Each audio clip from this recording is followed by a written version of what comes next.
So in this lecture, we'll be talking about the relationship between material and non-material living standards. But before we start that, we need to know what living standards actually is. So living standards refer to the overall well-being of a nation. And this can be a very broad definition. So the overall well-being of a nation. Very vague and very broad. So what we can do is separate that into two different aspects. So firstly, we have our material living standards and our non-material living standards. So they're the two categories. Let's start off with the material living standards. What does this encompass? So material living standards refer to the economic well-being of individuals as affected by actual per capita consumption of goods and services and incomes per year. That can be a very daunting definition. So let's break it down into simple terms. So material living standards refer to the consumption of goods and services and our economic well-being. So as the name suggests, materials. So how many materials, so goods and services, we have access to and we can consume. So that makes sense, I think, because the more food we eat, or the better the food we eat, the better quality of the food we eat, the more clothes we have, the more materials we have, we're going to be happier because of that. Contrastly, our non-material living standards are a lot harder to measure because, first of all, they are very subjective. And they refer to our general well-being. So what does well-being actually mean? Nobody actually knows, because it is a term that we can't define, because everyone has a different subjective view of what their happiness actually lies in. So material living standards, non-material living standards refer to our overall happiness and well-being. And this can be broadly classified into separate groups such as our leisure time, air quality, safety, crime rates,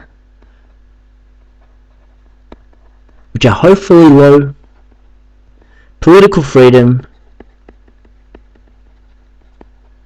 just to name a few.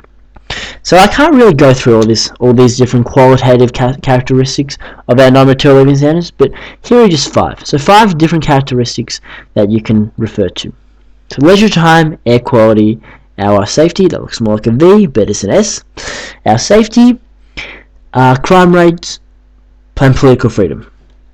So now we've defined material and non-material living standards. And now we can see that there is often a trade-off between our material and non-material living standards. And what I mean by this is that sometimes we can achieve our non-material living standards, but that may be at the expense of our material living standards. So let's look at how we consume goods and services. We have to consume goods and services without income. So that's another aspect of material living standards that I haven't talked about yet. So income. The higher our incomes, the more goods and services we produce. So as our income increases, the goods and services we consume also increases. But how do we make our income? We have to go to work. So take, for example, a teacher. He or she works a typical 9-to-5 job, and they make income for their family. But what that means is that they are spending less time at home. So their leisure time here would go down. So even though they're consuming more goods and services, they're having less hours to spend with their family or to do what they feel like they want to do. So their hobbies. So how do we produce these things? Teachers and what they do is educational, so it refers to a service, but a lot of people produce goods. So think of all the different, say, trucks and factories that run, and they pollute. but they also add to income and they also add to our economic well-being, because without these materials we possibly won't have shelter, we won't have clothes, and we won't have different types of foods to eat.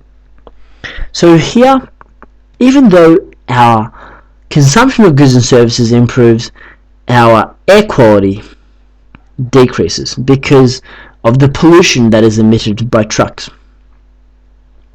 So again, there is a trade-off between material and non-material living standards.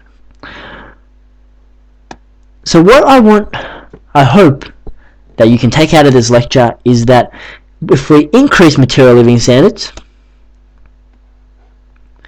this may come at a cost of decreasing our non-material living standards, so across here.